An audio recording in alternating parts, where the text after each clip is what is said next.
2 तास या ठिकाणी बसायचे. किती तास बसणार ना? बसणार का नाही? ओके. 2 तास बिलकुल बोलायचं नाहीये. ज्या ठिकाणी टाळ्या वाजवायच्या त्या ठिकाणी टाळ्या योग्य वेळी वाजवायच्या आहेत. पहा, भाषण करण्यापूर्वी मी अगदी काही चिमुकल्यांचा या ठिकाणी उल्लेख करणार आहे. एक छोटस एक पोरग होतं पाथोरात, या ठिकाणी गोविंद सरांचा मुलगा होता. त्याची जी बोलण्याची शैली होती ना, कॉन्फिडन्स, जे खिशामध्ये हात घालून बोलणं, त्याचं अगदी मनाला लागणार होतं. पहा, कारण एवढ्या कॉन्फिडन्सने या ठिकाणी येऊन तो बोलतोय म्हणजे खूप मोठी गोष्ट आहे. त्यानंतर जे मिठे आहेत, मिठेमध्ये तर विचारच करणार. त्यांचा आवाजच असा आहे की विचारच करायचं काम नाहीये. इतका असा भन्नाट असा आवाज त्या ठिकाणी त्या मिठे तिघींचा सुद्धा आवाज अगदी चांगला आहे. खूप छानसं असं या ठिकाणी सर्वांनी या ठिकाणी वक्तृत्व या ठिकाणी केलेलं आहे. सर्वांचे एकदा जोरात एकदा टाळ्या वाजून या ठिकाणी. मी नेहमी कुठं जर गेलो व्याख्यानाला आणि शाळेत तर गेल्याच्या नंतर मी आवर्जून एक गोष्ट सांगत असतो. काही 11वी 12वीचे काही विद्यार्थी, 4-5 विद्यार्थी, त्यांना मार्ग सापडेला नसतो. आणि मार्ग सापडलेला नसताना काय काम करावं हे त्यांना सुचत नव्हतं. शिक्षण तर शिकू वाटत नाहीये, पण आता त्यांनी विचार केलाय आता काहीतरी एक बिझनेस करायचा आहे. काय केलं विचार त्यांनी? काहीतरी एक बिझनेस करायचा आहे. आणि या चौघांनी एक विचार केला. सगळ्यांनी 20-20, 50-50 हजार रुपये गोळा केले आणि एक ऑटो रिक्षा घेतला. काय घेतला? ऑटो रिक्षा घेतला. आणि ऑटो रिक्षा घेतल्याच्या नंतर त्यांना वाटलं की आपल्या इथे एक रेल्वे स्टेशन आहे, आपण इथं प्रवासी दुसऱ्या ठिकाणी नेऊन त्या ठिकाणी मस्त धंदा करू शकतो, बिझनेस करू शकतो, पैसे कमवू शकतो. आणि ह्या चौघांनी रिक्षा घेतल्याच्या नंतर एक जण पुढे बसला आणि पाठीमागं 3 जण येऊन बसली. ट्रेन यायची, ट्रेन मधले जे प्रवासी ते उतरायचे आणि ऑटो मध्ये डोकून पाहायचे. तर डोकून पाहिल्यानंतर ते प्रवाशाला वाटायचं ऑटो तर भरलेला आहे. ते प्रवासी पुढे निघून जायचे. मग असं करत करत करत यांनाच कळत नव्हतं की बाबा आपल्याकडे प्रवासी नेमकं येत का नाहीत. त्यांच्या डोक्यात आलं नाही की आपणच ऑटोमध्ये बसलेलो आहे आणि ऑटो फुल भरलेला आहे म्हणून. यांच्या डोक्यात आलं का? कारण कमी दिमागाचे, बरोबर आहे. आणि मग त्यांना असं वाटलं की बाबा ऑटोमध्ये काय राहिलं नाही, आता ऑटोमध्ये काय राहिलं नाहीये, चला आता नवीन काहीतरी बिझनेस करूया. आणि पुन्हा ते ऑटो विकला बरं का. आणि त्यांनी आता विचार केला आपल्याकडे वाहनं भरपूर आहेत, वाहनं भरपूर आहेत तर काय करायचं आता? एक काय करूया, गॅरेजचं दुकान टाकूया. म्हणजे पंक्चर तर होतात ना गाड्या, बरोबर आहे की नाही? गाडी पंक्चर होते ना. मग त्यांनी काय केलं, एक गॅरेज टाकलं. चौघांनी मिळून टाकलं बरं का. कारण अगोदर रिक्षामध्ये किती घाटा झाला होता? 20,000चा घाटा झाला होता. आणि त्यांनी ते दुकान टाकलं. मस्त 4 जण त्या दुकानामध्ये खुर्ची टाकून बसले. एकही गिरायक नाही. महिना झालं, 2 महिने झालं, कधीही गिरायक नाही. मग त्यांनी विचार केला बाबा इथं काय ऑटो खाली येऊन विचारलं लोकांना की बाबा गाड्या पंक्चर होतात का नाही इथं रोडवर? ते म्हणले हा होतात की. म्हणे तुमचं काय कशाचं दुकान आहे? ते म्हणले आमचं गॅरेज टाकलंय पण एकही पंक्चरची गाडी आहे ना. कारण या येड्यानं दुकान कुठे टाकलं होतं? दुसऱ्या मजल्यावर. कुठे टाकलं होतं? मला सांगा, दुसऱ्या मजल्यावर येईल का दुकान? नाही. येईल का गाडी एखादी? मग मला सांगा, तुमचं जर चुकीचा मार्ग असेल, चुकीचा विचार असेल किंवा मार्ग जर चुकीचा असेल तर तुमचा मार्ग किंवा आयुष्य सुद्धा चुकीचं होऊ शकतं. पण मला काय वाटतं, या सर्व चिमुकल्यांचं जे मार्ग आहे ना ते योग्य मार्ग आहे. योग्य शाळा, योग्य विद्यालय, योग्य शिक्षण सर्व तुम्हाला सर्व योग्य लाभले. त्यासाठी एकदा जोरात या शिक्षकांसाठी, सर्व मुलांसाठी एकदा जोरात काय होतं. आज आपण या सनशाईन इंग्लिश स्कूलमध्ये आपण छत्रपती शिवरायांची 395वी जयंती आपण या प्रांगणामध्ये साजर करत आहोत. आज जर विचार केला तर आज या ठिकाणी ज्यांनी मला बोलवलंय, या शाळेचे संचालक श्री महादेव थोरात सर, शाळेच्या मुख्याध्यापिका सोनाली मॅडम, तसेच सर्व गुरुकुलचा स्टाफ, इंग्लिश स्कूलचे सर्व शिक्षक वर्ग, जसं गुंजकर सर असतील, काका सर आहेत, मोहिते सर, सोळंके सर, टाके सर, सर्व टीचर्स यांनी मला या ठिकाणी आमंत्रित केले. त्यांचे सर्वप्रथम मी आभार व्यक्त करू. एकदा स्वतःसाठी जोरात टाळ्या वाजूया. कारण एक ऊर्जा निर्माण होतीये टाळ्या वाजवल्यानंतर. एक पहा, छत्रपती शिवाजी महाराज म्हणजे कोण? छत्रपती शिवाजी महाराज म्हणजे कोण? ज्या राजाचं नामस्मरण एकदा केल्यानंतर त्या राजाचं नामस्मरण पुन्हा पुन्हाच करावं असं वाटतं, तो राजाधिराज म्हणजे छत्रपती शिवाजी महाराज. ज्या राजाचा इतिहास एकदा वाचल्यानंतर त्या राजाचा इतिहास पुन्हा पुन्हा असा वाचावा लागतो, तो राजाधिराज म्हणजे छत्रपती शिवाजी महाराज. विश्वातील सर्वात बुद्धिवंत राजा म्हणजे छत्रपती शिवाजी महाराज. म्हणजे छत्रपती शिवाजी महाराज. खरं तर ज्या माणसानं या महाराष्ट्राला नाव दिलं तो महाराष्ट्र खरंच महान असला पाहिजे. ज्या तुकोबांच्या अभंगवाणीतून विचारांची वाणी संपूर्ण महाराष्ट्रभर भरली त्या तुकोबांचा महाराष्ट्र खरंच महान असला पाहिजे.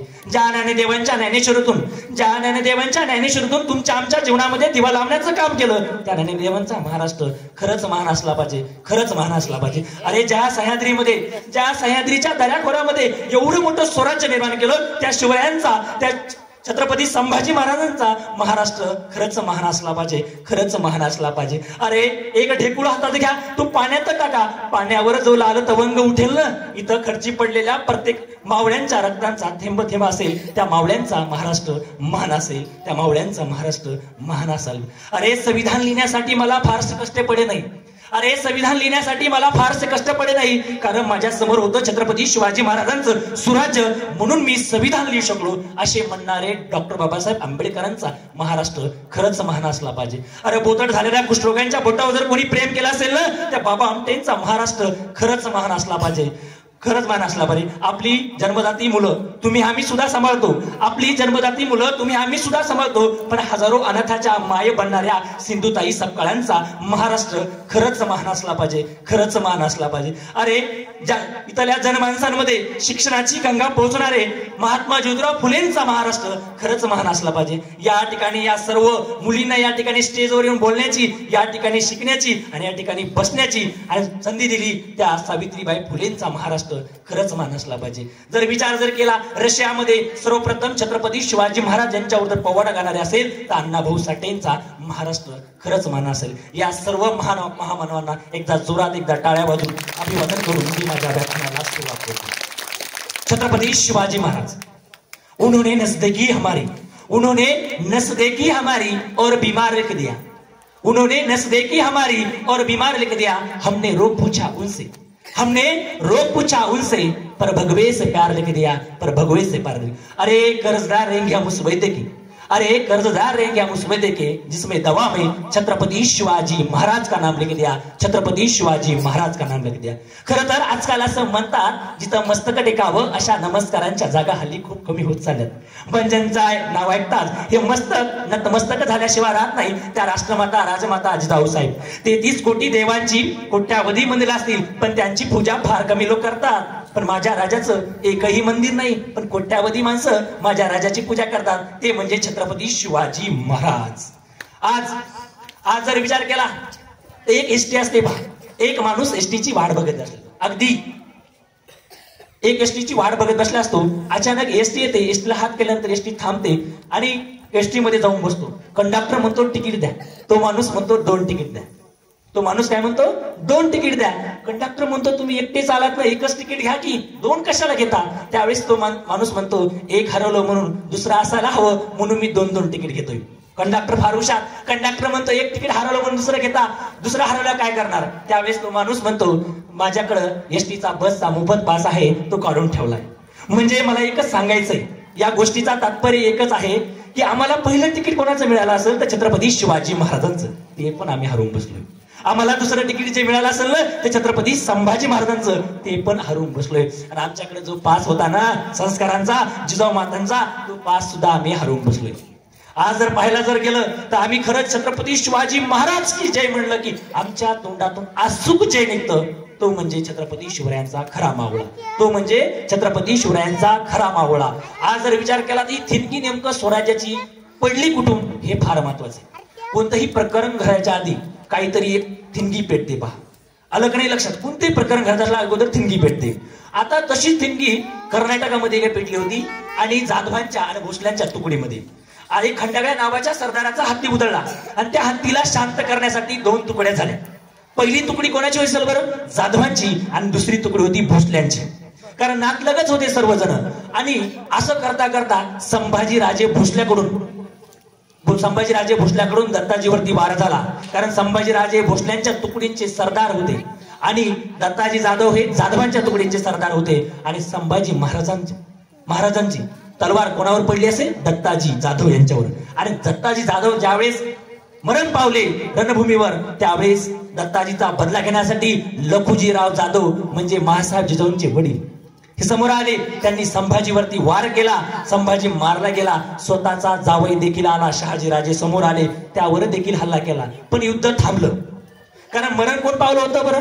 राष्ट्रमाता जिजाऊंचे बंधू म्हणजे दत्ताजी जाधव, आणि इकडं देर, सख्खा देर म्हणजे संभाजी महाराज. सख्खा देर वारला, आणि रडायचं कोणासाठी? जाधवांची माणसं रडत होती दत्ताजी गेला म्हणून, आणि भोसल्यांची माणसं रडत होती संभाजी गेला म्हणून. पण महासाहेब जिजाऊंनी रडायचं कोणासाठी? महासाहेब जिजाऊ रडत बसल्या नाही, महासाहेबांची जिजाऊ रडत बसल्या नाही. महासाहेब जिजाऊ या शिवाय देवी समोर गेल्या, शिवाय देवीला प्रार्थना केली की हे शिवाय देवी, गोर गरिबांचं राज्यासाठी, दीन दलितांचं राज्यासाठी मला असा एक पुत्र दे, मला असा एक पुत्र दे. त्यावेळी दगडांनाही पाजर फुटला, वाराही शांत झाला. सन 19 फेब्रुवारी 1630 रोजी शिवनेरीवरती शुभांचा जन्म झाला. शिवनेरीवरती शुभांचा जन्म झाला. पुत्र जिजाऊंना झाला.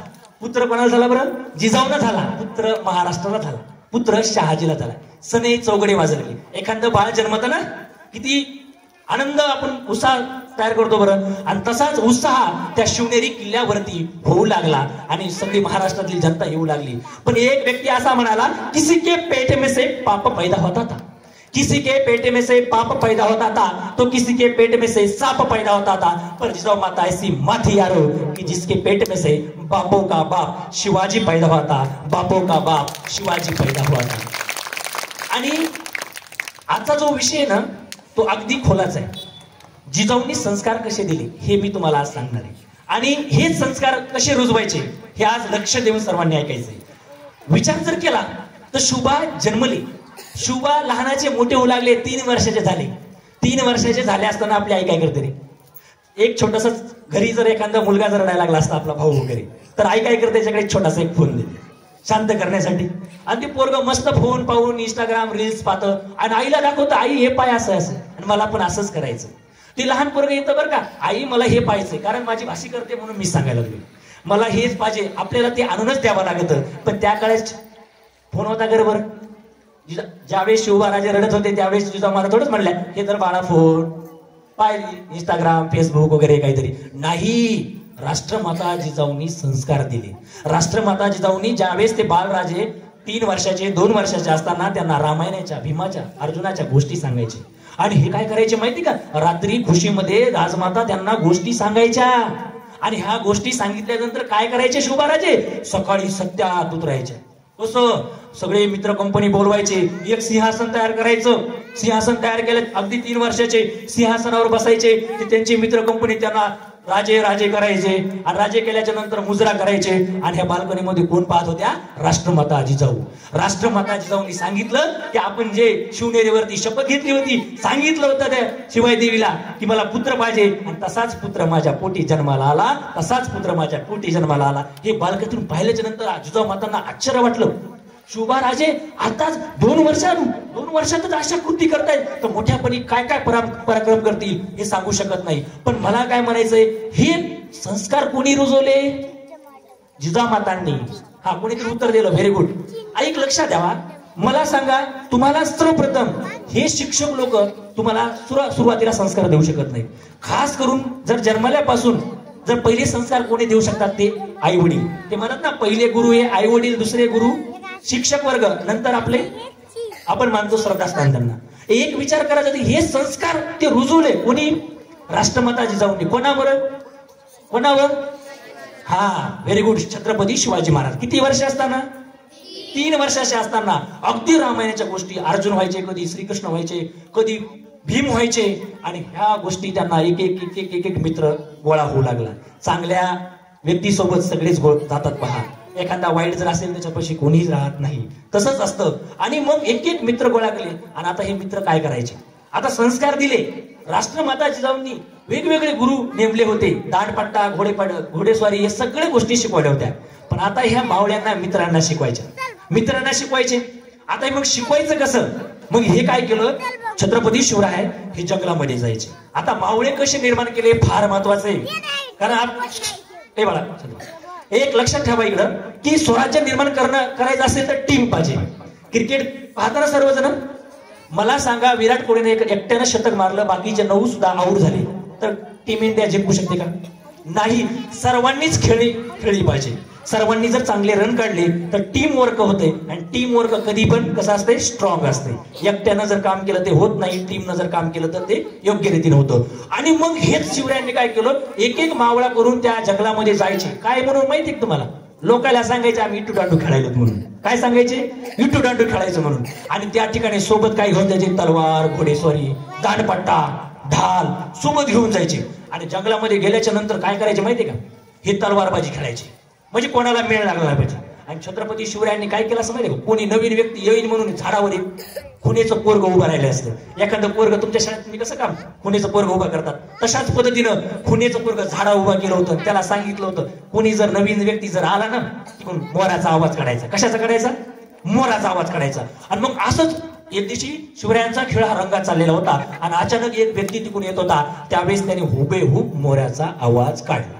तिकडे शिवरायांना वाटलं की आता कोणीतरी अनोळखी व्यक्ती यायला लागलाय आणि अनोळखी व्यक्ती येणार म्हणून शिवरायांनी तलवारबाजीचा खेळ बंद केला. कशाचा सुरू केला, विटू दांडूचा सुरू केला. आणि मग असंच करता ते अनोळखी व्यक्ती आल्यानंतर ते खुनेचं पोरग त्याच्या समोर गेलं आणि सांगायला लागलं कोण रे तू. त्यावेळेस म्हणाला मी रामोशाचा बहिर्जी. काय म्हणला तो, रामोशाचा बहिर्जी. इतक्या क्षणाला म्हणा काय काम करलं रे तर. ते म्हणला नाही ना, राजांना भेटायचं होतं, राजांना भेटायचं होतं. बरं चला. मग राजांकडे नेलं आणि राजांकडे नेल्याच्या राजांना विचारलं काय नाव तुझं. ते मला रामोशाचा बहिर्जी. कशाला आलास इकडं. त्यावेळेस सांगितलं राज मला बी तुमच्या खेळात सामील घ्या की, मला पण तुमच्या खेळात खेळायचंय. त्यावेळेस राजांना विचारलं गेला काय येतं ते आपण पाहूया. राजा म्हणले काय येतं रे तुला. ते म्हणला राज कसली सांगा, कोणाची नक्कल करतो, मोराचा आवाज काढतो, प्राण्याचा आवाज काढतो, कसली नक्कल सांगा. वेशभूषा तर अशी करतो की कोणालाच ओळख येणार नाही, अशी करतो राज, अशी करतो. राजांना वाटलं आपल्याला असे सवंगडी पाहिजे, आई तेच भेटायला लागले बाबा, काही तयार करायची गरज नाही. आणि लगेच त्यांना सांगितलं आत्ताच ये. त्यावेळेस तो बहिर्जी नाईक म्हणाला नाही राज, बापाला सांगावं धाडून येतो. काय म्हणला, बापाला सांगावं धाडून येतो. आणि तितक्या क्षणात बहिर्जी नाईक थोडं पुढे गेला आणि पुढे गेल्याच्या नंतर परत मागं वळाला आणि काय म्हणाला माहितीये का, राज एक विचारू, राज तुम्ही जे झाडावर एक खुनेचं पोरग उभा केलंय काय, त्याला सांगावं या दिवसात मोर ओरडर नाही. आणि जर मोर ओरडला तर मुघलांना कळल या दिवसात जर मोर ओरडत नाही तर हे नेमका आवाज आला कुठून, आयत्त घोसून जावा, आयत्त घोसून. म्हणजे इतकी तीक्ष्ण नजर त्या बहिर्जी नायकात होती. आणि त्याच्यानंतर सगळ्यात मोठा गुप्तहेर प्रमुख म्हणून झाला असेल तर तो म्हणजे बहिर्जी नाईक. छत्रपती शिवाजी महाराजांच्या सोबत तर होतेच, पण त्याच्यानंतर जर विचार केला 9 वर्ष राजकीय कारकिर्दीमध्ये संभाजी महाराजांसोबत सुद्धा गुप्तहेर प्रमुख म्हणून बहिर्जींचा उल्लेख आहे. मित्रांनो असं संस्कार असे मावळे घडवलेत, असं घडवणं गरजेचं आहे. कारण आज जे तुम्हाला जे घडवणार आहेत ना हे सर्व शिक्षक वृंद आहेत. आज जसं शिवरायांनी त्या ठिकाणी मार्गदर्शन केलंय तसं आज तुम्हाला हे सगळे बसलेत ना, आज जे तुम्ही इथं बसलात, ऐकलात, समोर बोललात ना, हे सगळं काम यांचं आहे. हे जर यांनीच घडवलं तुम्हाला आणि आज तेच तुम्ही कुठेतरी त्यांचं फळ आम्हाला दिसतंय. आणि असंच घडवलंय. अरे एक दिवशी तर असं राजमातांचा असा मावळा घडवला, एक लक्षात ठेवा, असा सापडीला. राजमाताकडे एक शेतकरी आला, काय म्हणाला माहिती का, काय म्हणाला, मासाहेब आमच्या शेतामध्ये काही डुकरं येतात आणि आमच्या धान्याची नासाडी होते. आणि काय जे पेरलं तेच हाताला लागत नाहीये, जे पेरलंय तेच हाताला लागत नाही, काय करायची शेती. त्यावेळेस राजमाताला एक प्रश्न पडला, जर इथलं धान्य इथं रयतेचं जर धान्य जर व्यवस्थित सुरक्षित नसेल तर काय करायचंय स्वराज्य. त्यावेळेस राजमाताजी जाऊन काय केलं, दौंडी पेटवली गावामध्ये. आणि दौंडी पेटवल्याच्या नंतर दौंडीवाल्यांना सांगितलं की जे कोणी शेतकऱ्याच्या पिकाची रक्षा करल त्याला चांदीचं किंवा सोन्याचं नाणं दिलं जाईल. आणि जे डुकराची एक शेपूट आणून दाखवल त्याला चांदीचं नाणं दिलं जाईल. आणि अगदी लगेच सगळेजण आता चांदीचं नाणं भेटणार म्हणल्यावर काय बाबा, सगळी तयारी लागली शेतामध्ये. आणि शेतामध्ये सगळे लागले. एक तरुण पोरग्या होता, रात्रीच्या 12 वाजता शेतीची रक्षा करू लागला. अचानक डुक्कर दिसलं, मारलं आणि अख्खं डुक्कर खांद्यावर घेऊन राजमाताच्या राजवाड्याकडे. आणि गेल्याच्या नंतर तिथला पहारीकारी म्हणला, राजमाता झोपलेल्या सकाळी येऊन कडे घेऊन जा. पण ते नाही म्हणला, नाही मला आत्ताच भेटायचंय. ह्या दोघांचा आवाज पाहून राजमाता त्या खिडकीतून बाल्कनीत उठल्या आणि म्हणलं, त्या पहारीकरीला सांगितलं त्याला आतमध्ये घेऊन येऊ द्या. महासाहेब आल्या. महासाहेब म्हणाल्या, अरे वेड्या तुला कळतं का रे आता नेमकं वाजलेत किती, तू आलाच कशाला, तुला सांगितलं होतं डुकराची शेपड आण, तू अख्खं डुकर आणलास. त्यावेळेस म्हणला ध्यानातच नाही राहिलं महासाहेब. आणि तितक्या क्षणात म्हणला, महासाहेब म्हणाल्या की बाबा सकाळी आला असता तुला चांदीचं किंवा सोन्याचं कडं दिलं नसतं कर. त्यावेळेस तो मावळा म्हणाला, नाही मासाहेब, मी चांदीचं किंवा सोन्याचं कडं घ्यायसाठी तर नाही आलो मासाहेब, फक्त तुमच्या कौतुकाची थाप माझ्या पाठीवर पडावा म्हणून आलो मासाहेब, फक्त कौतुकाची थाप तुमची माझ्या पाठीवर पडावा. अशी कौतुकाची प्रत्येक मावळ्यावरती थाप पडलेली आहे. असे संस्कार त्या काळामध्ये घडवलेत. एक विचार करायचा नाही. तुम्हाला एक गोष्ट सांगतो आवर्जून. इथं एक मुलीने एक सांगितली पहा, अगदी मला आवडली, ती पुन्हा रिपीट करतोय योग्य रीतीनं. एक सांगायचं एक म्हणलं, ज्यावेळेस बालराजे छोटे असताना काही त्या ठिकाणी सरदार बायांचा नाच पाहत बसले असायचे. काय असायचे बरं? बायांचा नाच पाहत बसले. अचानक शुभाराजे त्या पडद्याच्या पाठीमागून पाहत होते आणि पाहत असताना एक दासी जाऊन महासाहेबाला सांगते, महासाहेब आपले बालराजे सरदारच्या पाठीमागून चोरून चोरून बायांचा नाच पाहत आहेत. हे ऐकताच महासाहेबांच्या मुठ्या आवळल्या, नागपुड्या लाल झाल्या आणि शुभांजवळ गेल्या आणि थप्पट्याने सांगितलं, राज, तुम्हाला या महाराष्ट्रामध्ये बाया वाचवणारा राजा व्हायचं नाही, तर तुम्हाला या महाराष्ट्रामध्ये बाया वाचवणारा राजा व्हायचंय, बाया वाचवणारा राजा व्हायचंय. हा इतिहास आपल्याला कळणं गरजेचं आहे, कळणं गरजेचं आहे. मुळात म्हणजे सांगायचं झालं तर मी नेहमी आवर्जून सांगत असतो की बाबा, ज्यावेळेस आपल्या इथं कोरोनाची महामारी आली होती की नव्हती 2020 मध्ये मार्च महिन्यामध्ये, आणि त्यावेळेस काय झालं बरं, 6 महिने आपण कशात होतो बरं? लॉकडाऊन मध्ये. कशात होतो बरं? लॉकडाऊन मध्ये. विचार करायची गोष्ट आहे, 6 महिने तुम्ही घरात राहू शकले नाही. कोणीतरी याच्या घरी जायचं, कोणीतरी त्याच्या घरी जायचं, आहे की नाही बरं? जात होतं का नाही? पण मला विचार करायचा, एवढी मोठी महामारी असताना आपण एका घरात थांबलो नाही, पण छत्रपती शिवाजी महाराज 6 महिने लॉकडाऊन मध्ये कसे असतील बरं? पन्हाळा किल्ला तुम्हाला तर माहित आहे, पन्हाळा किल्ल्यावर छत्रपती शिवराय हे पन्हाळा किल्ल्यावर 6 महिने लॉकडाऊन मध्ये होते. आणि त्या पन्हाळ्याला वेढा कोणी दिला असेल बरं? सिद्धी जोहरनं. कोणी दिला असेल? सगळ्यात मोठा बादशाह त्या ठिकाणी. आणि त्यानं काय केलं? वेढा दिला होता सरदार. आणि विचार जर केला तर छत्रपती शिवाजी महाराजांना 6 महिने त्या ठिकाणी लॉकडाऊन असताना अन्नधान्य संपलं होतं. 6 महिन्याच्या नंतर पाऊस चालू आहे. नेमकं आता या किल्ल्यावर राहायचं कसं, हा विचार छत्रपती शिवरायांना पडला. पण तुम्हाला माहितीये का, गनिमी कावा, गनिमी कावा शिवाय छत्रपती शिवाजी महाराजांनी एकही लढाई जिंकलेली नाही. गनिमी कावा वापरायचे. आणि त्याच किल्ल्यावर एक तरणीबाण असा पोरगा होता, हुबेहूब दिसणारा. छत्रपती शिवाजी महाराजांसारखी दाढी, छत्रपती शिवाजी महाराजांसारखं चालणं, छत्रपती शिवाजी महाराजांसारखं बोलणं, हुबेहूब दिसणारा शिवाजी महाराजांनी त्याला समोर बोलवलं आणि त्याला सांगितलं, शिवा, तुला छत्रपती शिवाजी महाराज बनून तुला सिद्धीच्या भेटीला जायचंय, सिद्धीच्या भेटीला जायचंय. त्यावेळेस कंदिसी एका मिनिटामध्ये लगेच शिवा काशीद तयार झाला. महाराज, एवढं भाग्य माझं आहे, खरंच मी त्या भेटीला जाणार. आणि आपल्या अंगावरले वस्त्र त्या शिवाकाशीदाला दिले आणि शिवाकाशीदानं छत्रपती शिवरायांचे ते वस्त्र घातल्याच्या नंतर अगदी छत्रपती शिवरायांचं प्रतिबिंब त्याला दिसू लागलं.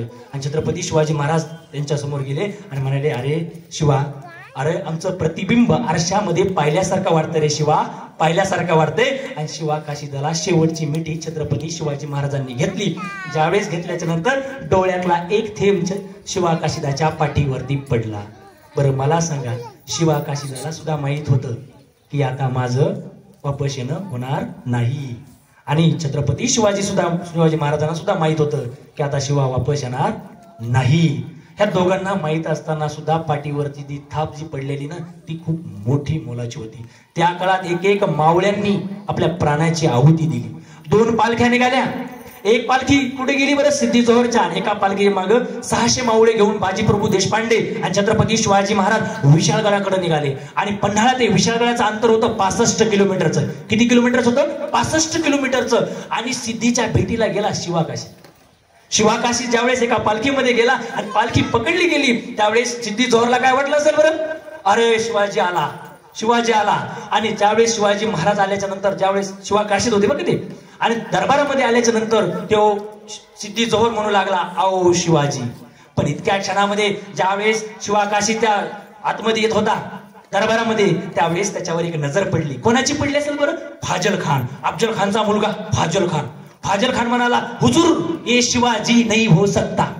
त्यावेळेस सिद्धी जोहर म्हणते, फाजल तुम कैसे बघतो, ये शिवाजी नहीं हो सकता. त्यावेळेस फाजल म्हणतो, हमारे अब्बाजान के वार पर, हमारे अफजल खान पर का अब्बाजान के वार पर जब वार किया था छत्रपति शिवाजी महाराज ने, तब उनके हमारे जो सेनापति थे कृष्णाजी भास्कर जी कुलकर्णी, उन्होंने वार किया था छत्रपति शिवाजी के माथे पे. वो वार इसके माथे पर नहीं है, ये शिवाजी महाराज नहीं हो सकता, हुजूर नहीं हो सकता. त्यावेळेस ते सिद्धी जोहर त्या शिवाकाशीला विचारू लागला की सच बता तू कोण है. काय म्हणू लागला? सच बता तू कोण है. त्यावेळेस शिवाकाशीत म्हणाला, अरे जन्माला म्हणून तरी शिवाकाशीत म्हणून जन्माला आलो. अरे जन्माला म्हणून जरी शिवाकाशीत म्हणून जन्माला आलो, पण मरताना छत्रपती शिवाजी महाराज म्हणून मरल. मरताना छत्रपती शिवाजी महाराज म्हणून मरल. आणि तितक्या क्षणामध्ये शिवाकाशीदाची गर्दन छाडली गेली, शिवा मारला गेला.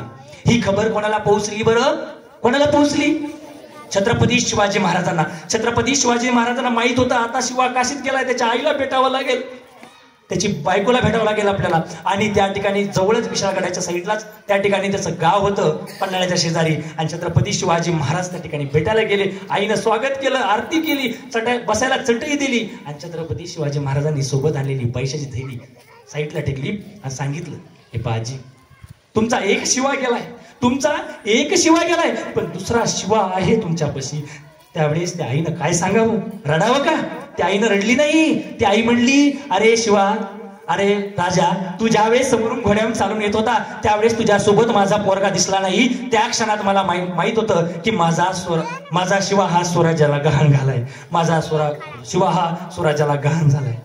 म्हणजे त्या काळामध्ये आईला सुद्धा फरक पडला नाही. ती आई म्हणली की बाळा हो, म्हणे हे राजा, एवढं लक्षात ठेव, मला देवाला एकच मागणं आहे माझं की मला एकच पुत्र का दिलाय. अजून जरी दिला असता तो पण मी स्वराज्याला गहाण ठेवला असता, तो पण मी स्वराज्याला गहाण ठेवला असता. त्यानंतर स्वराज्यातली पहिली महिला जी मावळा म्हणून कार्यरत आहे ती म्हणजे शिवाकाशीदाची बायको. लक्षात ठेवा. त्याच्यानंतर जर विचार केला, असं स्वराज्य निर्माण केलं. एकेका मावळ्यांनी आपल्या प्राणाची आहुती दिली आणि आहुती देऊनच एवढं मोठं स्वराज्य निर्माण झालेलं आहे. विशाळगड ते पन्हाळा ते विशाळगडाचं अंतर किती होतं? 65 किलोमीटर. किती होतं बरं? 65 किलोमीटर होतं. आणि या 65 किलोमीटरचं अंतर सकाळी 6 रात्री निघले होते तर सकाळी 6 वाजेपर्यंत 52 किलोमीटरचा प्रवास पार केला. किती किलोमीटरचा? आणि तिथून पुढचा जो प्रवास होता 13 किलोमीटरचा, तो होता मैदानी प्रदेश. मैदानी प्रदेश माहित असेल ना? मैदानी प्रदेश. आणि तिथून हिरणमार्फत खबर आली, बहिर्जी नायकांनी खबर आणली की सिद्धी जोहरनं कोणता सरदार पाठवला? सिद्धी मसूद. कोणता पाठवला? सिद्धी मसूद. आणि त्या सिद्धी मसूद सोबत किती हजार सैन्य होतं? 5000चं. आणि यांच्यासोबत किती होतं? 600 मावळे. किती होते बरं? 600 मावळे. आणि आता यांच्यासोबत खुल्या मैदानामध्ये लढणं शक्य होतं का बरं? नाही. आणि मग बाजीप्रभूने सांगितलं की राजा, तुम्ही 300 मावळे घेऊन विशाळगडाकडे प्रयाण करा, मी खिंड 300 मावळे घेऊन आढळतो. पण राजांना तितकीशी कल्पना आवडली नव्हती. कारण 5000 सैन्य साधन होतं, 2500 हे घोडदळ होतं आणि 2500 कसं होतं? पायदळ. आणि ही कल्पना तेवढी आवडली नव्हती महाराजांना बाजीप्रभूंची. बाजीप्रभू म्हणाले, महाराज तुम्ही खुशाल निघा, महाराज तुम्ही खुशाल निघा विशाळगडाकडं, मी 300 मावळे घेऊन खिंडी अडवतो. त्यावेळेस महाराज निघाले. पण महाराजांना बाजीप्रभू देशपांडे म्हणाले, महाराज लाख मेले ते चालतील, महाराज लाख मेले तर चालतील, पण लाखाचा पोशिंदा जगला पाहिजे. महाराज तुम्ही खुशाल निघा. आणि महाराज 300 मावळे घेऊन विशाळगडाकडे निघाले. आणि 300 मावळे घेऊन बाजीप्रभू खिंड लढवत होता. कळालं? 2500 घोडदळ, 2500 पायदळ, सोपं नव्हे. आणि मग आखली योजना, गनिमी कावा. खिंड होती, खिंडीमधून पूर्ण 5000 सैन्य जाऊ शकत नव्हतं, अशी खिंड होती. एक मावळा जात होता. आणि बाजीप्रभूने रणनीती आखली. खिंडीच्या आतमध्ये 2 तुकड्या ठेवल्या, 50-50च्या 2 तुकड्या. उरले किती? 200. किती उरले? 200. खिंडीच्या साईडनं 20-20च्या तुकड्या केल्या, 2 40-40 80. उरले किती? 120. आणि 120च्या 60-60च्या 2 तुकड्या खिंडीच्या बाहेर उभा केल्या. म्हणजे एक जर आला खिंडीतून जर बाहेर सटकला तर वरून दगड धोंडे टाकले जातात. तिथून जरी बाहेर सटकला तर खिंडीच्या बाहेर सुद्धा मावळ्यांच्या तुकड्या होत्या. असा गनिमी कावा त्या ठिकाणी मांडला. आणि त्या खिंडीतून एक गनिमीच येऊ शकत होता, बाकीचा येऊ शकत नाही, एकदम येऊ शकत नव्हते.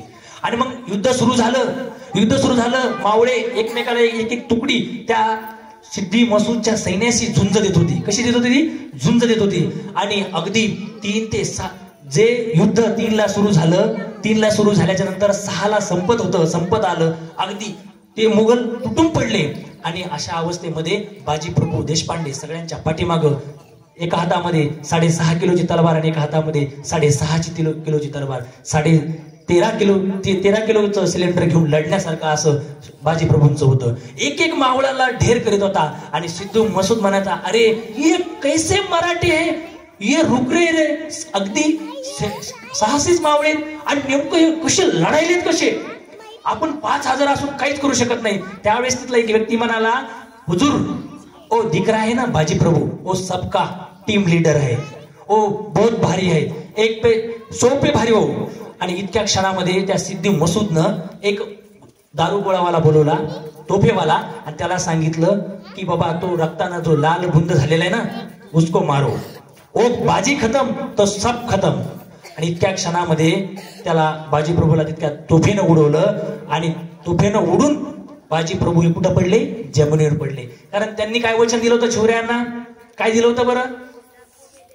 लाख मेले तर चालतील पण लाखाचा पोशिंदा जगला पाहिजे. राज तुम्ही जोपर्यंत त्या ठिकाणी विशाल गडाचं तोफ वाजवणार नाही तोपर्यंत आम्ही लढत राहणार, एकाही गणी मला वर येऊ देणार नाही. आणि तोफेचे आवाज आले आणि बाजी प्रभूंचा देह त्या ठिकाणी खाली पडला. म्हणजे मला एक सांगायचं मत एकच आहे की त्या काळामध्ये एवढ्या पराक्रमी मावळ्यांनी एवढं आपल्या प्राणाची आहुती दिली. आणि आज आपण थोडंही सुद्धा अभ्यासामध्ये थोडाही लोड आला तर आपल्याला टेन्शन येतं का नाही टेन्शन? एखाद्या वेळेस मॅडमनं थोडा अभ्यास जास्त दिला तर आपल्याला काय वाटतं? अरे बापरे टेन्शन आलेलं आहे की नाही? असं होतं की नाही बरं सगळ्यांना? एक सांगायचं एक मला एक तात्पर्य आहे. असंच एक किस्सा असं सांगू तुम्हाला की ज्यावेळेस स्वराज्यामध्ये छत्रपती शिवराय आणि राजमाता जिजाऊ यांचं भाषण चालू होतं. काय चालू होतं बरं? भाषण चालू होतं. एकमेकाला बोलू लागले आणि बोलत असताना रायगडावर बोलत असताना रायगडाच्या एक टोकाला एक किल्ला होता. काय किल्ल्याचं नाव असेल बरं? कोंढाणा किल्ला. कोणता होता बरं? आणि त्या कोंढाण्यावर कोण होता बरं? उदयभान राठोड. कोण होता? आणि त्या ठिकाणी राजमाता जिजाऊंनी असा एक प्रश्न विचारला शिवबांना. काय सांगितलं बरं? शिवबा राज आपल्या स्वराज्यामध्ये एवढी सुंदर अशी एक स्त्री आहे, इतकी सुंदर आहे, तिला पाहतच राहावं, पण एक तिच्यामध्ये एक अट आहे, तिच्यावर कमी आहे. त्यावेळेस राजांना वाटलं काय कमी आहे बाबा महासाहेब? त्यावेळेस महासाहेब म्हणाल्या त्या स्त्रीला नाक नाही, नाक चेपट आहे. मला सांगा एखाद्या मुलाचं किंवा एखाद्या मुलीचं जर नाक चेपट असेल तर दिसायला सुंदर पण वाटतं का रे? नाही. आणि त्या स्त्रीला नाक नाहीये. त्यावेळेस राजमाता छत्रपती शिवाजी महाराज म्हणाले की बाबा जर नाक जर नसेल त्या सुंदरतेला अर्थ राहील का? बिलकुल नाही. आणि त्या सुंदरतेला अर्थ राहणार नाही. त्यावेळेस राजमाता जिजाऊ म्हणाल्या की बाबा जसं त्या एखाद्या स्त्रीला नाक नाही म्हणून तिच्या सुंदरतेला अर्थ नाही, तसा हा कोंढाणा किल्ला हा स्वराज्यात असायला पाहिजे. आणि हा कोंढाणा किल्ला कोणाचं नाक आहे? स्वराज्याचं नाक आहे. कोणाचं नाक आहे? स्वराज्याचं नाक आहे. आणि अशा प्रकारचं विविध उदाहरण देऊन त्या ठिकाणी जिजाऊ मातांनी शिवरायांना घडवलंय. आणि आपल्याला तेच आहे, आपल्याला वेगवेगळे शिक्षक लोक वेगवेगळे उदाहरण देतात, त्यातून आपण काहीतरी शिकायला पाहिजे, है की नाही? आणि त्यातून आपण जर शिकलो, आपण कुठेतरी शिवरायांनी काही काही गोष्टी केल्या, स्वराज्य निर्माण केलंय, त्यापेक्षाही जास्त आपण त्यांचा आदर्श घेऊन काहीतरी जीवनामध्ये एक उद्योगपती किंवा एखादा IAS अधिकारी होऊन कुठेतरी आपण रुजू अशी अपेक्षा करतो. आणि सांगायचं एकच मत आहे, तुम्हाला ज्यावेळेस स्वराज्याभिषेक चालू होता आणि स्वराज्याभिषेक चालू असताना स्वराज्याभिषेक झाला बरे 6 जून 1630 नाही, जन्म आहे तो 1674. किती झालं बरं? स्वराज्याभिषेक चालू असताना औरंगजेबानं एवढा मोठा स्वराज्याभिषेक होणार होता आणि त्यासाठी औरंगजेबानं कोणाला पाठवलं होतं बरं? कोणाला पाठवलं होतं? अगोदर पाठवलं होतं बहादूर खान. बहादूर खान माहितीये ना? बहादूर खान असा होता तो ज्यावेळेस स्वराज्यामध्ये आला ना त्यावेळेस त्यानं मंदिराचे कळस, देवी देवतांचे जे मंदिराचे कळस होते त्यांनी टाकून त्या ठिकाणी त्या बहादूर गडावर ठेवले होते. आणि अशा अवस्थेमध्ये कळस होते, त्या ठिकाणी मटणाचा सहवास होता, त्या ठिकाणी बोकडं शिजवले जात होती. एवढा अत्याचार त्या ठिकाणी होऊ लागला आणि त्या बहादूर पेड गावावरती आपल्या स्त्रियांचे दागदागिने, अगदी मोठा खजिना त्या ठिकाणी लपून ठेवला होता बहादूर शहानं पेडगाव या ठिकाणी. आणि अशा अवस्थेत खबर कळाली महाराजांना ज्यावेळेस खबर कळाली, महाराज म्हणाले देवदेवतांचे कळस जर त्या ठिकाणी पेडगावला त्या मटणाच्या शेजारी जर असेल तर कदापि आम्ही असे होऊ देणार नाहीये. आणि त्या ठिकाणी हंबीराव मोहितेनं हा विडा उचलला. त्यानं सांगितलं की हा देवदेवतांचा अपमान आहे, मी बहादूर खानाला सोडणार नाहीये. आणि इतक्या क्षणामध्ये काही मोजकेच मावळे 9,000चं सैन्य घेतलं. बहादूर खानाचं सैन्य किती होतं तुम्हाला माहितीये का? 50,000चं सैन्य होतं. किती? 50,000चं. आणि या 50,000चं सैन्याला लढण्यासाठी हंबीराव मोहितेनं फक्त 9,000 सैन्य घेतलं. किती हजार घेतलं होतं? 9,000 विचार करण्याची गोष्ट आहे. आणि हंबीरराव मोहितेनं अशी रणनीती आखली, गनिमी कावा शिवाय कोणतीच योजना आखलेली नाहीये, लक्षात ठेवा. आणि असा गनिमी कावा वापरला की हंबीरराव मोहितेनं सांगितलं 2,000 सैन्य माझ्या बरोबर जेजुरीला राहील. कुठं राहील? जेजुरीला. आणि राहिलेलं 7,000 सैन्य कुठं राहील बरं? रांजणगाव मार्फत. कुठे येणार? त्या ठिकाणी पेडगावला. पेडगावचा किल्ला तो बहादूरगड होता. बहादूर किल्ल्यावर आक्रमण करणार आहे. हंबीरराव मोहिते म्हणला वार करायचा नाही. काय करायचं? वार करायचा नाही. ते 50,000 आहेत. किती येतं? 50,000 आहेत. वार नाही करायचा आहे. काय करायचंय बरं? फक्त काय करायचंय? त्यांच्या समोर जायचंय. जवळ आले की आपण पळायचंय. काय करायचंय? जवळ आले की पळायचंय. अशी रणनीती कोणी आखली होती? हंबीरराव मोहितेनं. प्रत्यक्ष लढाई केली नाही. प्रत्यक्ष कोणाला तलवार लागली नाही. असं काम करायचंय. आणि अशी जंगलातून ज्यावेळेस आक्रमणाला सुरुवात केली, सगळे ते 7,000 जे सैन्य होतं ते तुटून पडलं. आणि बहादूर शहा तिकडे सतर्क झाला. त्यांना 50,000चं सैन्य तिकडून समोरून आणलं. आणि मराठी इकडून 7,000चे. 2,000 कुठे होते? 2,000 कुठे होते बरं? राजूर नाही मंदिरात कुठे होते? जेजुरीच्या मार्गाने येऊ लागले. कुठं? पेडगावला, पलीकडच्या साईडनं गंगेच्या. आणि हे 7,000चं सैन्य ज्यावेळेस त्यांच्या समोर गेलं, 50,000चं सैन्य बहादूर शाह. कारण बहादूर शाह कसा होता माहिती का तुम्हाला? कसा होता? अति म्हणजे काय म्हणतात त्याला? स्वाभाविक होता. त्याला असा आत्मविश्वास वाढायचा की बाबा मीच एक राजा आहे, मीच असा आहे, असं त्याला आत्मविश्वास होता. आणि त्यानं 50,000चं सैन्य समोर आणलं. मराठे समोर आले. तिकून सैन्य आणलं. आणि जसं त्यांनी हल्ला करायला सुरुवात केली, मराठे कुठं? जंगलामध्ये. रिटर्न. मराठी पुढं, मोगल माग, मराठी पुढं, मोगल माग, मराठी पुढं, मोगल माग. असं करत करत 10 किलोमीटर पुढे नेलं. पुन्हा थकला. कोण थकला?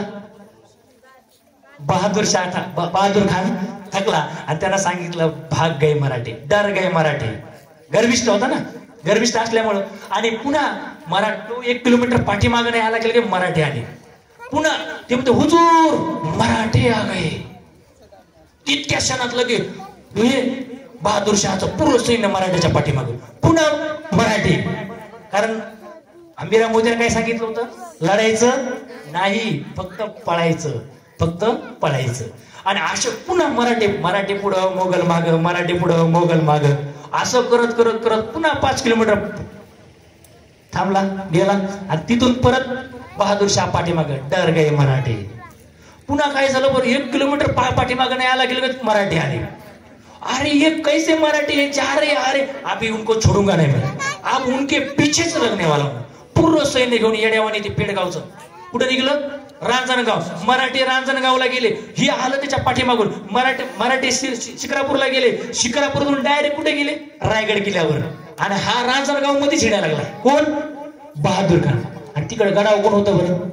कोणीच नाही. कोण होतं का? मग इशारा केला हंबीरराव मोहितेनं. जेजुरीन जसा पल्ला मारला तसा डायरेक्ट पेडगावला. आणि पेडगावला गेल्याच्या नंतर जेवढा खजिना होता बहादूर गडावरती, तेवढा खजिना पूर्ण लुटला. आणि त्या ठिकाणी जे आपले कळस होते ना, त्या ठिकाणी बोकड शिजू लागले. जे बहादूर गडाच्या वर गनिमी, ते बोकड शिजू लागले. तितक्या क्षणा हंबीरराव मोहितेनं ते कळस आपल्या छातीशी घेतला आणि परत रायगडावर गेला. पूर्ण खजिना लुटला. आणि जो खजिना नेता नाही आला त्याला काय केलं? आग लावली. आग लावल्याच्या नंतर परत तो बहादूर आला. बहादूर शाह आला. बहादूर शाह आल्याच्या नंतर काय झालं बरं? गडावर त्याला काय दिसली? राख रंगोळी झालेली. सगळा खजिना जाळून टाकला. सगळा किल्ला उद्ध्वस्त करून टाकला. ते म्हणला हम किनके पीछे थे? या कोण आहे आता? तिथला व्यक्ती म्हणला नाही मराठी हुजूर, यहाँ मराठी आहे ते. मग हम किनके पीछे थे? मराठी के हुजूर. ऐसा कैसे मराठी? अशी रणनीती त्या ठिकाणी हंबीरराव मोहितेंनी जिंकली आहे. अशी रणनीती जिंकलेली आहे. म्हणजे विचार करण्याची गोष्ट आहे. महाराजांनी जी बी योजना आखली ना मित्रांनो, ती फक्त गनिमी कावावर. एक एक जी लढाई जिंकलेली आहे ती फक्त गनिमी कावावर. कशावर जिंकलेली आहे? गनिमी कावा. तुम्हाला माहित आहे का? तुम्ही 4थीच्या पुस्तकामध्ये एकच वाचलंय पहा. अफजल खानाचा कोतरा बाहेर काढला, शाहिस्ते खानाची बोटे कापली, बस तेवढाच इतिहास. पण शाहिस्ते खाना सुद्धा इतिहास लिहिलेला बरं का. शाहिस्ते खाना डायरी लिहायचा. काय लिहायचा बरं? डायरी लिहायचा. दररोज डायरीमध्ये घडलेले प्रसंग लिहून ठेवायचा. त्यांना काय लिहिले त्याची माहिती का? एक दिवशी त्याची बोटे कापली आणि तो सगळी धावपळत होती सैन्य वगैरे. आणि त्या ठिकाणी शाहिस्ते खानाची बहीण आली धावपळत आणि काय म्हणाली, भाईजान गजब हो गया ये नारदी शिवा मेरी छोटी बटी को उठा गेले गया. आता हे शाहिस्ते खानला माहित होतं चारित्र छत्रपती शिवरायांचं. अरे चारित्र जर पाहिजे असेल दुश्मन सुद्धा कौतुक करीत होता त्या छत्रपती शिवरायांचं.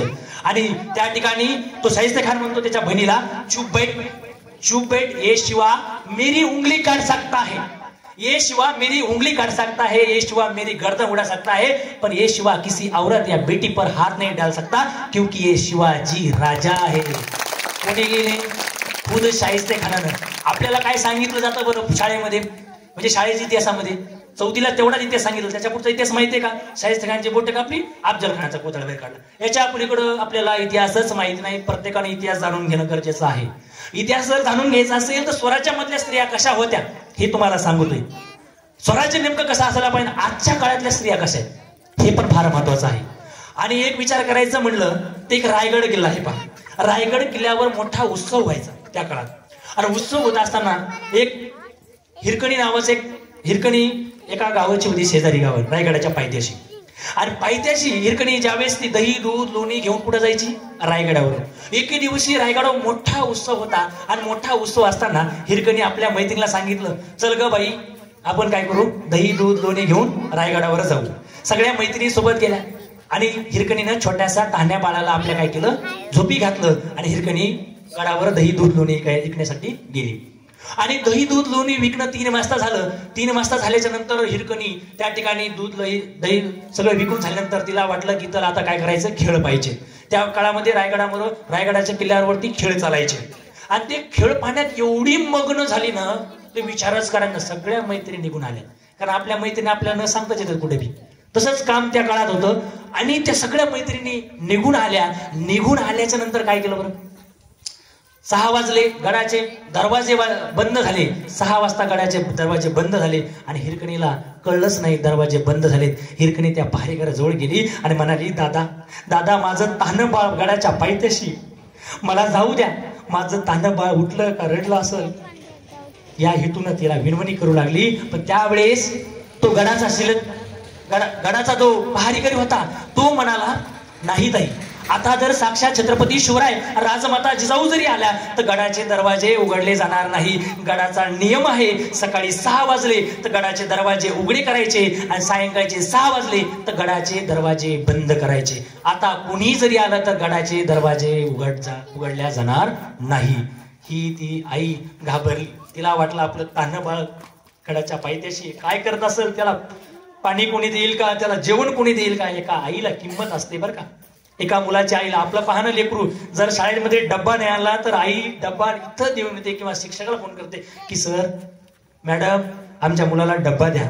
एवढी विनवणी आपल्या आईची असते. थोडं सुद्धा लागलं तर आपल्या आईच्या काळजामध्ये कसं तरी होतं का नाही, का होत नाही? तुमच्या आईच्या होतं का नाही? हा. तर मग तसंच प्रकारे त्या हिरकणीच्या मनामध्ये त्या गोष्टी निर्माण होऊ लागल्या का माझं तान्हं बाळ काय करत असत. आणि अशा हेतून तिनं काय केलं माहितीये का, काय केलं, आपल्या साडीचा जो पदर होता तो काढला आणि त्या गडाच्या भिंतीवरती बांधल्याच्या नंतर त्या भिंतीवरती गेली. अरे रायगड किल्ल्याला 3000 पायऱ्या आहेत. साधं जर चालायचं म्हणलं तर 3 तास लागतात. साधं जर आम्हाला चालायचं, तुम्हाला तर 4 तास लागतील. साधं जर चालायचं गडावर जायचं म्हणलं तरी 3 तास लागतात. त्या हिरकणीनं कशी उतरली असं गडावरून, ती पण भिंतीवरून. कुठून? भिंतीवरून. अशी सरपडत तिच्या कुठं वेदना झाल्यात, कुठं तिचं रक्त निघत होतं हे सांगू शकत नाही आपण. एवढ्या उंच त्या ठिकाणाहून त्या रायगडाच्या किल्ल्यावरून खाली उतरली. उतरल्याच्या नंतर सकाळी 6 वाजले. पहारेकरी म्हणला, अरे हिरकणी नेमकं गेली कुठून हा प्रश्न पडला.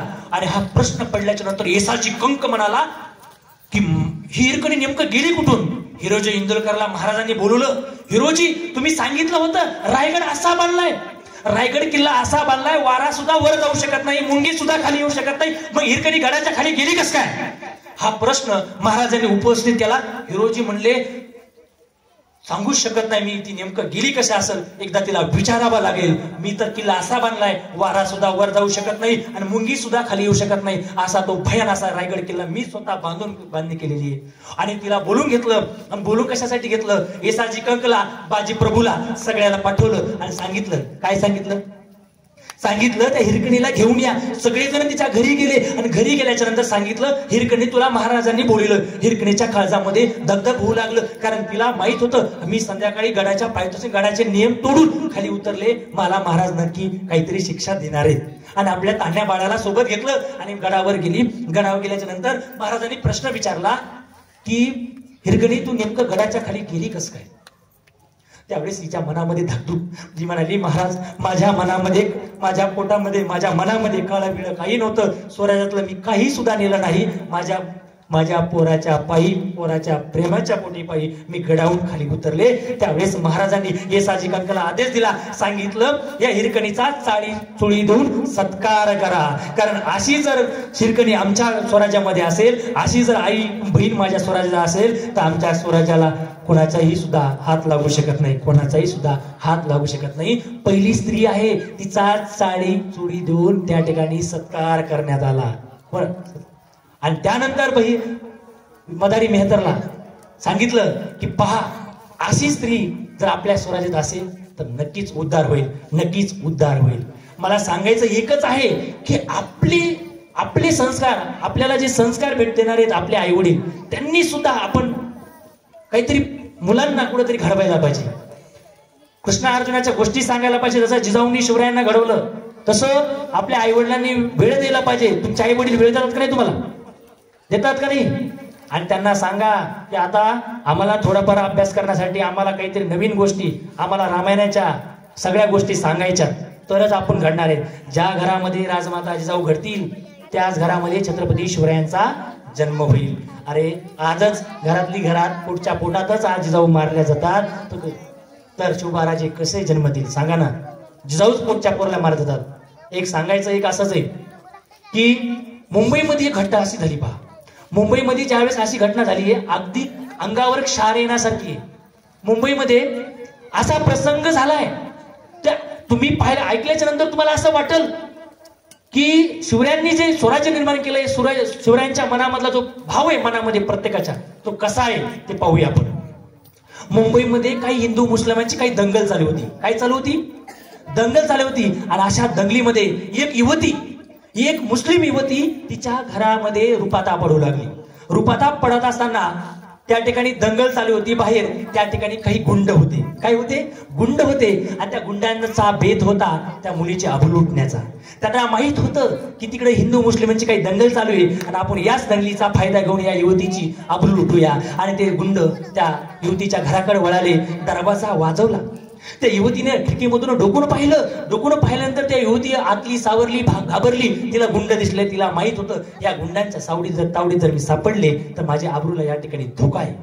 त्या ठिकाणी ती सावरली, बावरली, घाबरली आणि तिला पाठीमागच्या दरवाजातून मुंबईच्या रस्त्यानं सैऱ्यावैरा धावत होती. धावता धावता एका बोळा शिरली. आणि बोळा शिरल्याच्या नंतर तिला माहित होतं की माझ्या पाठीमाग गुंडे, यांच्या तावडी जर मी सापडली तर माझी आबरू याच ठिकाणी रस्त्यावर टांगली जाणार आहे. आणि ती एका बोळ्या शिरल्याच्या नंतर ती एका घराचा दरवाजा वाजवला.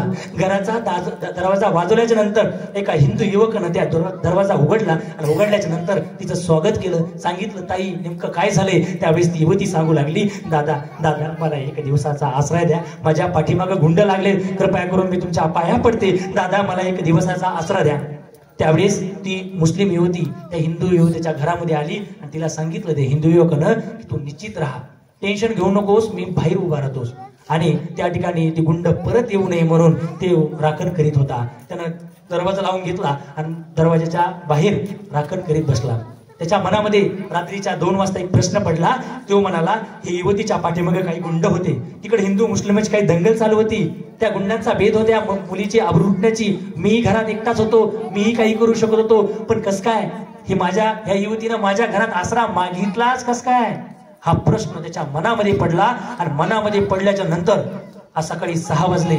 सकाळी 6 वाजल्यानंतर या युवकानं तिला प्रश्न विचारला की ताई, तुला अजून एक प्रश्न विचारतोय, तू नेमकं माझ्या घरात आसरा मागितलाच कस काय?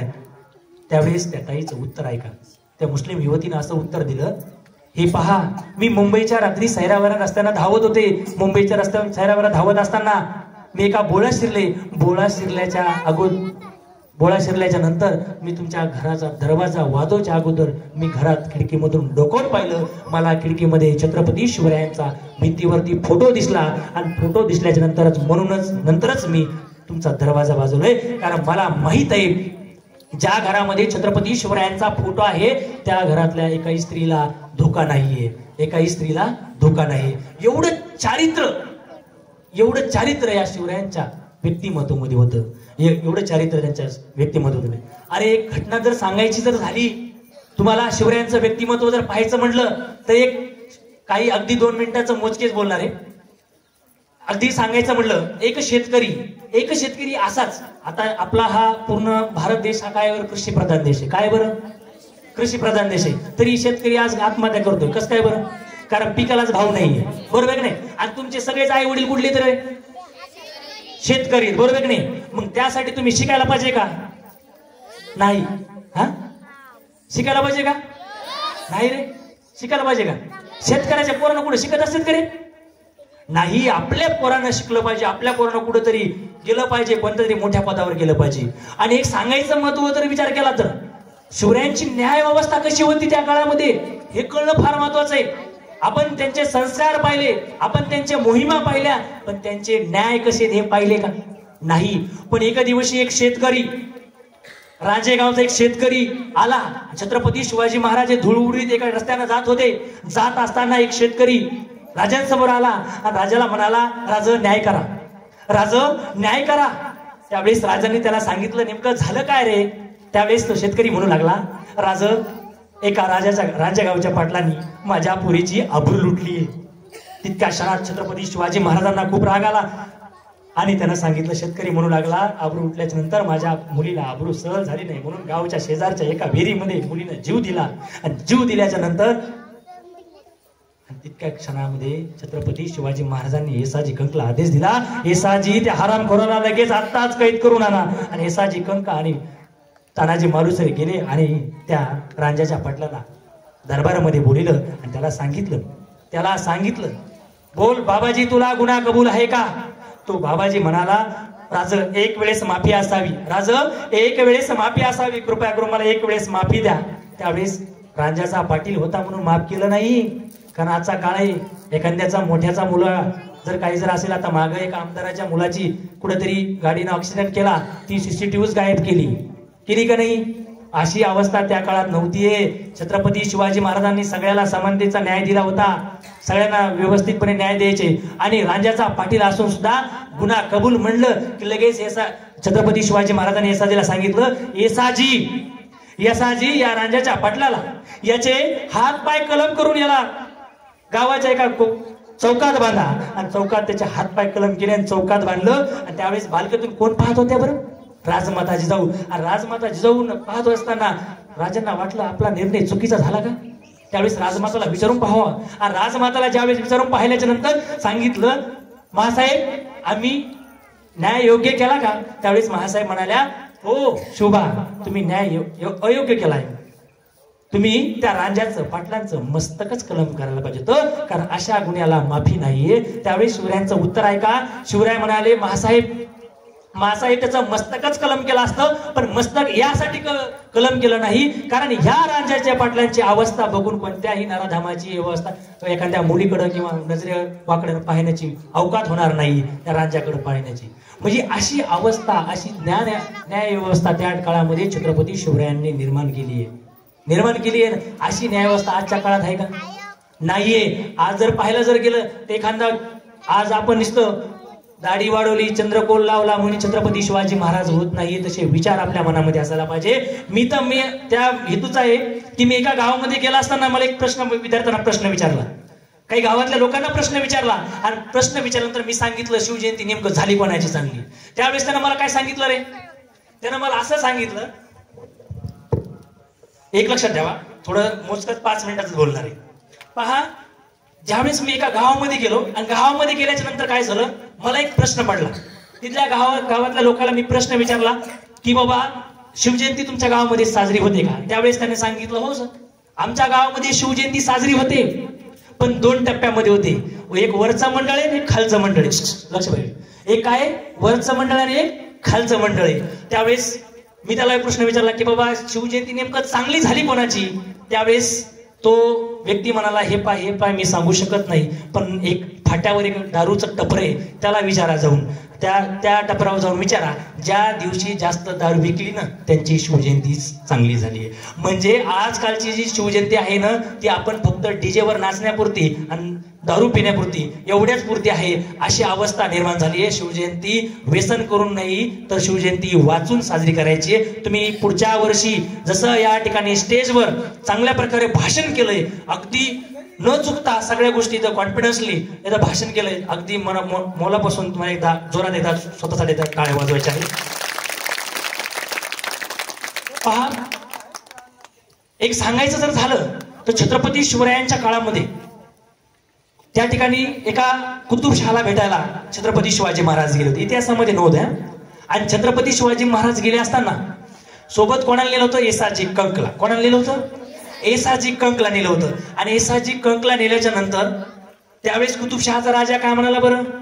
कुतुबशहाचा म्हणाला, हे पाराज, ही घोडशाळा, हे पाराज, ही शस्त्रशाळा, हे पाराज हत्तीशाळा. हे सगळं पाहून महाराजांना वाटलं आता नेमकं काय करायचंय. हे सगळं पाहिल्याच्या नंतर त्या कुतुबशहानं महाराजांना एक प्रश्न विचारला. काय विचारला माहितीये का? की राजा, तुम्ही पण राजा आहात, तुमच्याकडे मदमस्त हत्ती असतील, घोडे असतील, सांगा ना मग. त्यावेळेस राजांनी कसं सांगायचं? सह्याद्रीच्या दऱ्याखोऱ्यामध्ये हत्तीसारखे प्राणी चालत नाही. सह्याद्रीच्या दऱ्याखोऱ्यामध्ये हत्तीसारखे प्राणी चालत नाही. सह्याद्रीच्या दऱ्याखोऱ्यामध्ये मावळे आहेत. काय आहेत? मावळे. एवढंच सांगितलं. आणि एवढं सांगितल्याच्या नंतर त्यावेळेस सांगितलं की एक एक मावळा आमचा हत्तीवाणी आहे. काय सांगितलं? एक एक मावळा घोड्यावाणी आहे, एक एक मावळा कशा आहे? वाघावाणी आहे. त्यावेळेस कुतुबशाह हसला. महाराजांचं एवढं कौतुक केल्यानंतर कुतुबशाह हसला. ते मला असं कसं होऊ शकतं? एखादा व्यक्ती वाघासारखा, घोड्यासारखा, हत्तीसारखा कसा असू शकतो? इतक्या क्षणामध्ये त्या कुतुबशहानं सांगितलं, मग एक काम करा, आमच्या हत्तीसोबत तुमच्या मावळ्यांसोबत लढू द्या, लढ होऊ द्या.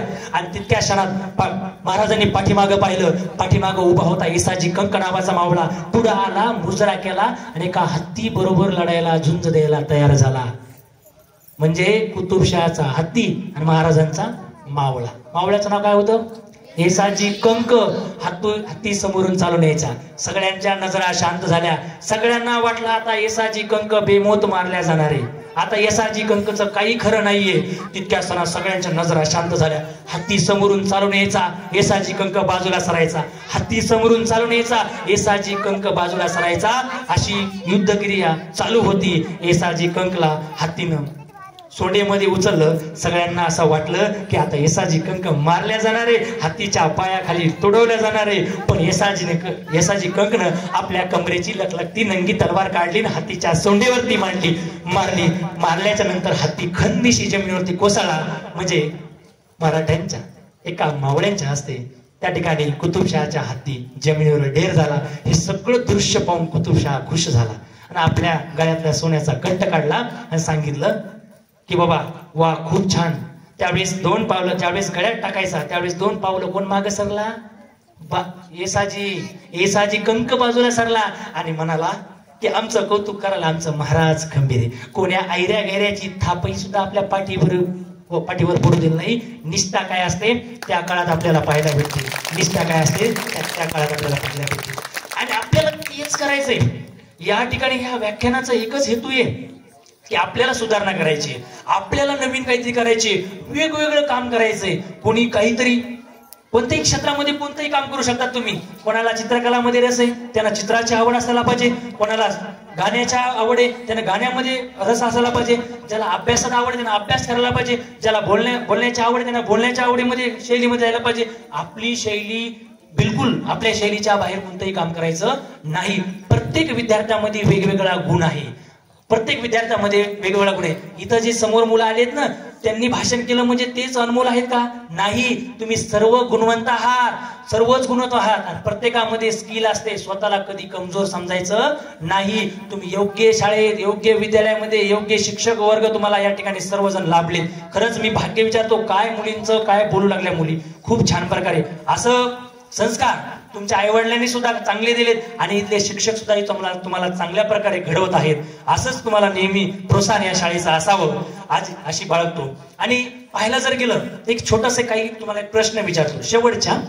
बरं, काही उत्तर योग्य देता तुम्ही सगळे? काय ना 2-3 प्रश्न विचारणार आहे. किती विचारणार आहे? 2-3 प्रश्न विचारणार आहे. काय प्रश्न विचारणार आहे पहा, लक्ष द्या. आप्पाचा लाड कुठे रे? नाही माहिती? खरोखर उत्तर द्यायचा. आप्पाचा लाड कुठे? मोठ्यानं द्यायचा, मोठ्यानं. मी माईक करतो. आप्पाचा लाड कुठे? आप्पाचा विषय कसा आहे? तुम्ही मोठ्यानं उत्तर द्या. आप्पाचा विषय कसा आहे? आप्पाचा लाड कुठे? बाहेर लाड आहे. आप्पाचा लाड कुठे नाही? घरा लाड नाही. पहा, हे प्रश्न जे उत्तर दिला तुम्हाला लगेच आवडून आले. कसे आले बरे? कारण तुम्ही त्याच्या सहवासात आहात. कसं आहात? सहवासात आहात. म्हणजेच आपल्याला बाकीच्या गोष्टी ह्या पाहिजेत, ह्या गोष्टी सुद्धा पाहिजेत. पण एकच सांगायचंय की तुम्ही आवर्जून सगळ्यांनी उत्तर दिलं. बरोबर आहे की नाही? दिलं का नाही? असंच प्रत्येक ठिकाणी प्रत्येक वर्गामध्ये स्वाभिमानानं जर येत नसलं तरी उभा राहून सांगायचं. तेवढा आत्मविश्वास तुमच्यामध्ये असला पाहिजे. जर एखाद्याच्या मनामध्ये आत्मविश्वास जर असेल ना तर तो विद्यार्थी कुठेच अडकू शकत नाही. एवढं एक तुम्हाला सांगू इच्छितो. कारण माहितीये का, कोणतीही गोष्ट तुम्हाला माहिती का रे? सीन माहिती का? सीन माहितीये का? सीन किती पिल्ल्याला जन्म देते? 5 ते 6 पिल्ल्याला. आणि सीन पिल्ल्याला जन्म दिला ती कुठे जाते माहितीये का? आपल्या पिल्ल्याला सोडून जाते. म्हणजे पिल्ले इथं जन्म दिले की ती 1 किलो म्हणजे जाते थोडं दूर गेल्याच्या नंतर काय होतं रे? ते पिल्लू काय करतं माहितीये का? आता मला सांगा, एखाद्या आईनं एखाद्या लेकराला जवळ घेतलं तर लेकरू किती रडतं रे? रडतं का नाही? आणि ती सीन काय करते? आपल्या पिल्लाच्या बाजूला जाते. बाजूला गेल्याच्या नंतर काय होतं रे? ते पिल्ल रडतात आणि रडत धडपडत आपल्या एक पिल्लू त्याच्या आईकडे जातं. बरोबर आहे की नाही? आणि जातं. मग एक पिल्लू काय करतं? उठतं पडतं आणि आईला रडत, आई येणं ग जवळ, आई येणं, मला खुशीत घेणं. कोण म्हणतं ते? सिंहचं पिल्लू म्हणतं का नाही? आणि ते एक करत ते एक पिल्लू त्या ठिकाणी जातं. दुसरं बी कसं धडपडत त्या ठिकाणी जातं. तिसरं पण कसं तरी धडपडत त्या ठिकाणी जातंय. 4थं जातं, 5वं जातं, 6वं मात्र उठतच नाही.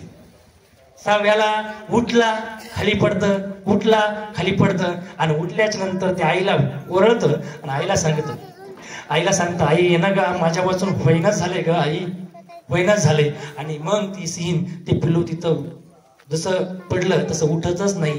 ती सीन येते जवळ, त्या पिल्ल्याचा स्वतः घोट घेते. ती पिल्ली काय करते? सीन काय करते? स्वतःच्या पोराचा घोट घेते. का घेत असेल बरं? कारण तिनं सांगितलंय सिंहाचे बछडे हे जगतात कसे? सिंहासारखे. तू जर जगलास तरी काही कामाचा नाही. कारण सिंह या जगामध्ये जर राहायचं असेल तर सिंहासारखं राहावं लागतं. जर तू सिंह जर नसेल तर तुला जगूनच काय उपयोग आहे? म्हणून ती स्वतःच्या पोराचा घोट घेते की नाही? एक लक्षात ठेवा. तिला माहित आहे की याला पुढं त्रास नाही झाला, त्याच्यापेक्षा आता त्रास हा मेलेला बरा. बरोबर आहे की नाही? मग तसेच सिंहाचे जसे बछडे जसे सिंहासारखे जगतात, तसं पण आपण सर्व सनशाईन इंग्लिश स्कूलचे काय बरं हिरो आहेत. कोण आहेत? हिरो. आणि आपण कुठेतरी झळकणार आहोत, कुठेतरी आपलं नाव होणार आहे, कुठेतरी आपलं गुणगान होणार आहे. त्यासाठी एकदा जोरात स्वतःसाठी एकदा तुम्ही इथं बसला. त्यासाठी मला खरंच अभिमान वाटला की तुम्ही चुळबुळ न करता सगळं व्याख्यान ऐकलं. आणि अशाच प्रकारे प्रत्येक कार्यक्रमामध्ये सहभागी होत राहा. एवढं बोलून मी माझं या ठिकाणी 2 शब्द थांबवतो. जय हिंद. एक छोटीशी शेवटी एक माझ्या पाठीमागे म्हणायचा आस्ते कदम, सोबत म्हणायचं आस्ते कदम. गणपती भूपती प्रजापती अश्वपती प्रजपती गजपती प्रताप पुरंदर क्षत्रिय गुणवंतस्य सिंहासनाधीश्वर राजाधिराज श्रीमंत योगी श्री श्री छत्रपती शिवाजी महाराज की, छत्रपती शिवाजी महाराज की, छत्रपती संभाजी महाराज की. जय भवानी, जय भवानी. तुमचं आमचे नातं तुमचं आमचं नातं काय? जगदंब.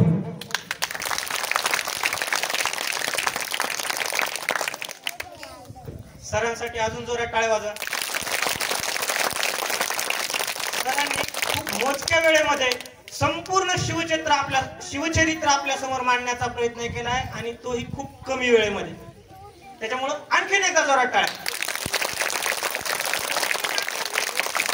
मी आकाश सरांना अशी विनंती करतो त्यांनी या कार्यक्रमाचं आभार प्रदर्शन करावं.